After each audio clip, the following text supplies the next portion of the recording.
اعوذ باللہ من الشیطان الرجیم بسم اللہ الرحمن الرحیم۔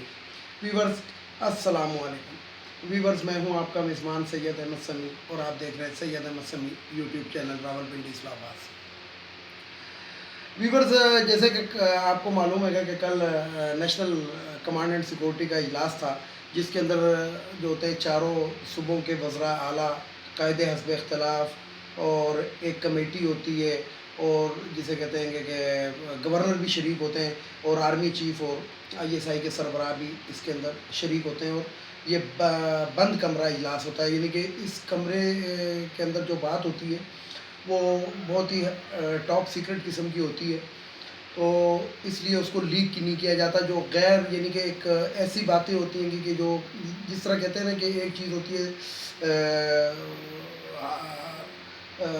بہت زیادہ سیکرٹ، ایک ہوتی ہے ٹاپ سیکرٹ اور ایک ہوتی ہے کہ وہ سیکرٹ اتنی نہیں ہوتی، وہ اگر بتا بھی دیا جائے تو کوئی حد نہیں، کانفیڈینشیل جس کو کہتے ہیں، تو کانفیڈینشیل باتیں بتا دی جاتی ہیں لیکن ٹاپ سیکرٹ اور سیکرٹ نہیں بتائی جاتی۔ تو اس کے اندر 8 گھنٹے یہ اجلاس جاری رہا اور افغانستان کے بارے میں اس پہ بات ہوتی رہی۔ اب کیا ہوتی رہی یہ مطلب میں نے آپ کو کہا نا کہ ٹاپ سیکرٹ، یہ ایک بات ہے کہ افغانستان کے بارے میں ہوتی رہی ہے، کانفیڈینشیل ہو رہی تھی، لیکن جو ہو رہی تھی وہ نہیں پتہ ہے کہ کیا ہو رہی تھی۔ لیکن بہرحال ایک اندازہ یہی ہے کہ افغانستان کے اندر امن جو ہے وہ پاکستان کے مفاد میں ہے اور ہمیں کسی ایک فریق کا ساتھی نہیں بننا چاہیے۔ ان کے عوام طالبان کو منتخب کریں تو طالبان حکومت جو ہے وہ جائز ہے، اور اگر دوسروں کو منتخب کریں تو وہ والی حکومت جائز ہے۔ تو باقی جو ہے خون خرابہ وہاں پہ پاکستان نہیں جاتا، اور پاکستان نے کہہ دیا کہ ہم کسی ایک فریق کا ساتھی نہیں بنیں گے، یہ ایک اوپن پاکستان نے وہ دی۔ دوسری طرف ویورز آپ کو معلوم ہوگا کہ ایک بین الاقوامی فوجی مشقیں ہو رہی ہیں جس کے اندر پاکستان ایز اے مبصر شرکت کر رہا ہے، اس لیے یہ جو ڈنڈورا پیٹا جائے گا نا ابھی کچھ دنوں کے اندر، وہ جو دین فروش مولوی ہے اس کے وہ ڈنڈورا پیٹنا شروع کر دے گا کہ جناب یہ ایک انٹرنیشنل ریلیشن ہوتی ہے۔ انٹرنیشنل ریلیشن سے یہ مراد ہوتا ہے کہ جو آپ کا دشمن ہے اس کے سامنے بھی آپ کو بیٹھنا پڑتا ہے، یعنی کہ اقوام متحدہ، جیسے اقوام متحدہ میں اسرائیل بھی بیٹھتا ہے، پاکستان بھی بیٹھتا ہے، مطلب ہر وہ ملک، یعنی کہ عراق بھی بیٹھتا ہے، امریکہ بھی بیٹھتا ہے، یعنی کہ ہر وہ ملک جو بے شک ایک دوسرے کے مخالف ہے لیکن وہ ایک پلیٹ فارم ایسا ہوتا ہے جو بین الاقوامی ہوتا ہے، اس کے اندر ان کو بیٹھنا پڑتا ہے اور بیٹھے رہتے ہیں، بے شک وہ ان کی اس سے کیا کہتے ہیں کہ جو پالیسی ہوتی ہے اس سے وہ اس پہ اعتماد نہیں کرتے، تو لیکن بہرحال بیٹھنا پڑتا ہے۔ تو اسی طریقے سے وہ پاکستان کو ادھر مبصر کی اس سے لایا گیا اور پاکستان اس پہ شرکت کر رہا ہے۔ تیسری یہ ہے کہ زلفی بخاری صاحب نے بلاول بھٹو کے اوپر ایک مقدمہ کیا ہے، حد تک کہ عزت کا، انہوں نے کہا 10 دن میں معافی مانگ لیں، نہیں تو آپ اس کے لیے تیار ہو جائیں کہ آپ نے میرے بارے میں یہ باتیں کی کہ میں اسرائیل گیا تھا، یہ گیا تھا، وہ گیا تھا۔ اچھا میں آپ کو ویورز یہاں پہ ایک بات بتاؤں کہ ویڈیو بھی اس چیز کی میں بتا چکا ہوں، تصویریں بھی میں شیئر کر چکا ہوں، مولانا فضل الرحمان بھی اسرائیل کی اعلیٰ قیادت سے ملاقات کر چکا ہے، بے نظیر بھٹو بھی دوسرے دور حکومت کے اندر اسرائیل کا باقاعدہ سرکاری دورہ کر چکی ہیں، نواز شریف صاحب بھی بہت دفعہ ادھر کی یاترا کر چکے ہیں، صرف ایک نہیں کیا تو وہ نہیں کیا کہ جس کو یہ کہتے ہیں کہ یہ یہودیوں کا ایجنٹ ہے، فلانا ہے، ٹمکانا، باقی یہ جتنے بھی ہیں یہ جا چکے ہیں۔ اور اگر اسرائیل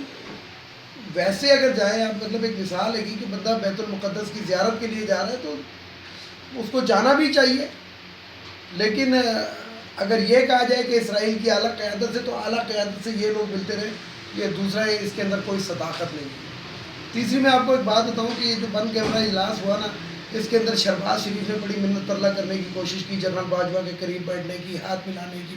یہ کرنے کی، وہ کرنے کی، لیکن ان کی دال گل نہیں رہی، کیونکہ بات یہ ہے کہ میں اپنی ایک ویڈیو میں بھی کہہ چکا ہوں اور میں باقاعدہ آرمی چیف سے بھی اس چیز کی اپیل کر چکا ہوں کہ آرمی چیف صاحب آپ کی جتنی تزویل آپ کی ہے ان لوگوں نے، کیونکہ یہ وہ لوگ ہیں کہ جن کو پتہ نہیں کہ کس چاند کے اوپر منہ کر کے تھوک پھینکنے سے چاند پر تھوک نہیں جاتا بلکہ اپنے منہ پر آ کے گرتا ہے، تو ان کے منہوں پہ وہ تھوک آ کے گرتے رہے۔ انہوں نے فوج کی کتنی تذلیل کی، انہوں نے یعنی کہ آپ کی تذلیل کا یہ مطلب نہیں ہے کہ صرف آپ کی ذاتی ہے، اس کا مطلب ہے کہ وہ فوج کے ایک سپاہی سے لے کے ایک جنرل تک کی تذلیل ہے۔ تو میں تو آپ کو سیدھی بات بتاؤں ایک دیسی زبان کے اندر کہ کوئی اگر میری بے عزتی کرے گا تو میں اس کو اپنے محلے میں نہیں گھسنے دوں گا۔ تو بات یہی ہے کہ فوج کو انہوں نے نشانہ بنایا، خلائی مخلوق کہا، کسی اور سیارے کی مخلوق کہا، گھس بیٹھے کہا، ان دیکھے کہا، اس کے باوجود اگر کوئی فوج کا شخص ان کے لیے نرم رویہ رکھتا ہے تو پھر میں وہ یہاں پہ وہی بات کروں گا کہ پاکستان کا نمک بھی اپنا ہے اور نمک حرام بھی بہت ہے، پھر میں یہی بات کروں گا، کیونکہ میں اس بات کو جانتا ہوں کہ اگر فوج کا کوئی ملازم ہے تو وہ حکومت کا تابعدار ہونا چاہیے اور فوج کا تابعدار ہونا چاہیے، ان لوگوں کا تابعدار نہیں ہونا چاہیے، کیونکہ یہ جو ہیں یہ مفاد پرست لوگ ہیں، یہ جنرل پرویز مشرف کی جرابیں سون کے بوٹ چاٹ کے اور یہ منت ترلا کر کے سعودی عرب کے شہزادوں کو بیچ میں ڈال کے اور یہ 10 سال کے لیے جاتے ہیں، اس کے بعد اسی جنرل پرویز مشرف کے دور کے اندر جناب افتخار چودھری کے ساتھ مل بیٹھ کے واپس اندر آتے ہیں، جس کے اندر چودھری اعتزاز احسن نے بھی ان کا بڑا ساتھ دیا، اور اس کے بعد یہ کہتے ہیں ہم نے تو کوئی معاہدہ ہی نہیں کیا۔ اسی طریقے سے یعنی کہ آباء و اجداد سے چھوٹے چلے آ رہے ہیں، لیکن آفرین ہے اس قوم کے اوپر کہ جن کے ذہن کے اندر یہ ہے کہ کھاندہ ہے تو کھلاندہ بھی ہے، تو ایسی قوم کے لیے آپ کیا کہہ سکتے ہیں؟ بہرحال ایک قوم بننے کے اندر ایک عرصہ درکار ہوتا ہے، اور جو عرصہ درکار غیرت مند قومیں وہی ہوتی ہیں کہ جو اپنے مجرموں کو پہچانتی ہیں، اور غیرت مند وہ لوگ ہوتے ہیں جو اپنے دشمنوں کو پہچانتے ہیں اور ان کو نظر میں رکھتے ہیں۔ تو میں آپ سے یہی بات کروں گا ویورز کہ آپ کو آئے دن ہر چیز پتہ لگتی رہتی ہے ان لوگوں کے بارے میں، اخبارات میں چھپ رہی ہے، تجزیہ نگار بتا رہے ہیں، ثبوتوں کے ساتھ بتا رہے ہیں، اور لیکن ہماری جو معزز عدلیہ ہے جس کے اندر ججز جیسے لوگ، جسٹس قاضی فائز عیسیٰ جیسے لوگ، اور لاہور ہائی کورٹ کے اندر قاسم علی خان جیسے چیف جسٹس ہوں، اس عدلیہ میں یہی ہوتا ہے کہ یہ جو مریم صفدر ہے یہ عورت ہے اس لیے اس کو ریلیف دیا جا رہا ہے، لیکن جو کوئی دوسری کسان کی بیٹی ہے، دہقان کی بیٹی ہے، غریب عورت ہے، اس کے لیے وہ عورت والی پریویلیج نہیں ہے، کیونکہ ہمارے یہاں انصاف کا دورا معیار ہے۔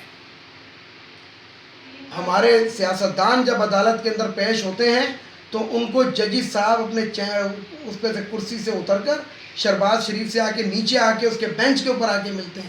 لیکن ایک غریب شخص جو بیچارہ لنگڑا ہو اس کو بھی گھسیٹ کے جناب وہ جو کٹھیرا ہوتا ہے اس تک لایا جاتا ہے گا، وہ اس کے لیے جج یہ پریویلیج نہیں دیتا کہ آپ ادھر ہی بیٹھ کے بات کریں، کیونکہ وہ فرعونیت ہمارے ان لوگوں میں موجود ہے، ان ججز کے اندر، ان وکلاء کے اندر موجود ہے۔ آپ کو یاد ہوگا کہ لاہور کارڈیالوجی کے اندر انہوں نے وکلاء نے ایک ہنگامہ کیا اور ادھر کے لوگوں کے ماسک اتارے اور کتنی اس کے اندر فوتگیاں ہو گئی، لوگ وفات پا گئے، فوت ہو گئے، لیکن جو لاہور ہائی کورٹ تھا انہوں نے وہ مسئلہ جو تھا اس کو کیا رنگ دیا کہ ڈاکٹروں کا اور ان کا کرائسس تھا اور راضی نامہ کرا دیا، جو مر گئے وہ مر گئے۔ یعنی کہ یہ جو کالا کوٹ ہے یہ کالا کوٹ نہیں ہے، دل بھی ان لوگوں کے کالے۔ وہی حملہ جب وکلاء جو ہیں ہائی کورٹ کے اوپر، اسلام آباد ہائی کورٹ کے ججز پہ کرتے ہیں تو پھر جناب کچھ اور وہ ہوتا ہے، لیکن بات وہیں پہ آ جاتی ہے کہ بھینسیں بھینسوں کی بہنیں ہوتی ہیں۔ میں حکومت سے اپیل کرتا ہوں کہ جو ججز کو منتخب کرنے کا طریقہ ہے نا اس کو تبدیل کر دیں تو یقین جانے کہ پاکستان کے اندر کرپشن ختم ہو جائے، کیونکہ کرپشن کی ابتدا ہی اس جگہ سے ہو رہی ہے جس محکمہ کا کام ہے کرپشن کو روکنا۔ پولیس نے چور ڈاکو ڈکیت کو پکڑنا ہے، مجرم کو پکڑنا ہے، پولیس ہی کرپٹ ہے، اور جنہوں نے چور ڈاکو مجرموں کو سزا دینی ہے وہ ججز جو خود ہی اس لائن کے اندر موجود ہیں کہ ان کی انگلینڈ میں سے جائیدادیں نکل آتی ہیں۔ تو ویور یہ تھی کچھ باتیں جو میں نے آپ سے کرنی تھی۔ بہرحال نیا پاکستان کی طرف پاکستان بڑھ رہا ہے، جو امریکہ کو جواب دیا گیا ہے، جو ان کیمرہ سیشن ہوا ہے اور جو بین الاقوامی برادری کو جواب دیا جا رہا ہے عمران خان کی طرف سے، باقی کا تو نہیں پتہ، لیکن میں ذاتی بات کروں گا کہ میرا سر جو ہے وہ فخر سے بلند ہے، اور بینگ پاکستانی مجھے اپنے پاکستانی ہونے کے اوپر اب بڑا تکبر ہے کہ واقعی ہم قوم ہیں۔ جو پڑھے لکھے پاکستانی ہیں وہ اس چیز کو سمجھتے ہیں، لیکن جن کا ذہن کے اندر یہ ہے کہ کھاندہ ہے تو کھلاندہ بھی تو ہے، تو وہ تو میں نے آپ کو پہلے ہی کہا کہ ان علاقوں میں ان لوگوں نے فارم کھولے ہوئے، اور ان کی حیثیت نواز شریف، شہباز شریف، چودھری نثار، ان تمام لوگوں کے ڈنگروں جیسی ہے جو ان علاقوں میں وہ لوگ پالتے ہیں۔ ویڈیو کو لائک کریں، شیئر کریں، سبسکرائب کریں، بیل آئیکن کے بٹن کو ضرور دبائیں تاکہ میری نیکسٹ ویڈیو آپ کو مل سکے۔ اس کے ساتھ ہی اجازت چاہوں گا تمام دیکھنے والے سننے والوں کو اللہ حافظ۔ اور آخر میں وہی وہ 4 باتیں کہ سب سے پہلے افغانیوں کو ہمارے ملک سے چلا جانا چاہیے، خواتین کی مخصوص نشستیں ختم ہونی چاہیے،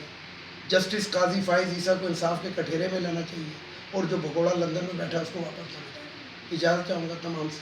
اللہ حافظ۔ اور آخر میں وہی نعرہ، پاکستان زندہ باد، پاک فوج پائندہ باد۔